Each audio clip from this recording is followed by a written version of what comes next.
I got goals. I got to get to them somehow. How are you, friends? Damien, Alameda here. Ask Pima freshman cross-country runner Mariah Cruz to describe herself. The first word out of her mouth is persistent. And funny enough, it's also the first word her coach Mark Bennett uses to describe her as well. And it makes sense. After all, Mariah's got goals she's got to get to. And there's no doubt she'll do it because, as you're about to learn, Mariah's mental toughness, her self-confidence is second to none. But that wasn't always the case. And how she got to this point, well, that's a story worth watching. Set, go!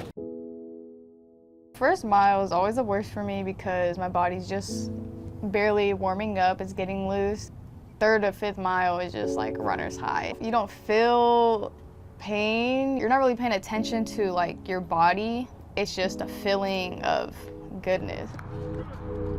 For years, Pima cross-country runner Mariah Cruz paid close attention to her body, hiding the pain that came with third and fourth degree burns on, of all places, her feet. So when I was 13 months old, I was burned by hot water. A faulty water furnace sent a stream of scalding hot water onto Mariah's feet as she sat in a bathtub. I was told that they were going to get amputated. I wasn't getting pulses in them, and that it was going to be a hard recovery. A hard recovery meant surgeries, skin grafts, and scars, lots of them. I recognized that I had differences in other kids. Other kids recognized those differences as well.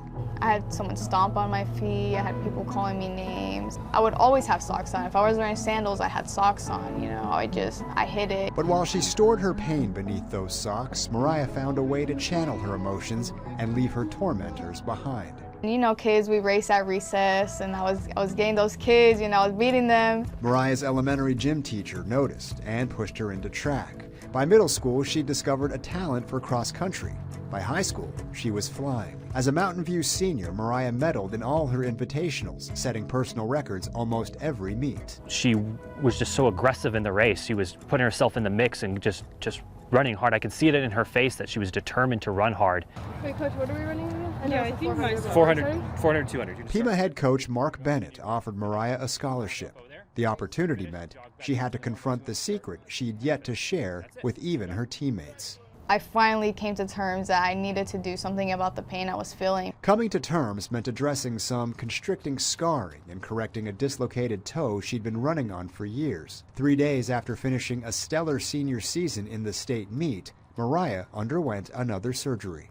You know, I remember the day of my surgery, I felt horrible. I was just so down on myself. Couldn't believe that this happened to me, that I was in this situation again. But when she came out, after the surgery, something just sparked in me, and I changed. How you feeling? Feeling great. From having been told that I was going to have my feet amputated, to falling in love with running, to getting all these medals, to getting an offer to Pima, something's meant to happen here. A recovery that was supposed to take 3 to 6 months took Mariah a month and a half. By the time track season rolled around, she was ready to lace up her running shoes. I put them on, and I felt like I was walking on clouds. Cloud 9 to be exact, because Mariah determined she was ready to stop hiding. My goal was to start going to pools and, you know, bring my sandals, and so I was like, okay, nobody's saying anything, nobody's looking at me weird. I've come to that realization, it's like, what's going on in my head isn't happening in the real life. And with that, a weight lifted off Mariah's shoulders. The world was hers to run. It's controlled me for 17 years, and now that I'm able to finally just be my 100% authentic self, it's so nice. One of Mariah's English teachers once assigned her an essay. The topic, describe a challenge you had to overcome and how it affected who you are today. Well, her essay on her feet eventually made it to the Arizona Burn Foundation, a nonprofit that helps burn survivors and their families. And through the foundation and its Camp Courage, Mariah found another community filled with support and understanding. And now, one of her goals includes working with the foundation as a child therapist. But that's the bigger picture, because for this week, Mariah's goal is to jet past the competition on Saturday at the NJCAA Division I National Championships. 13 News Live at 10. We'll be right back.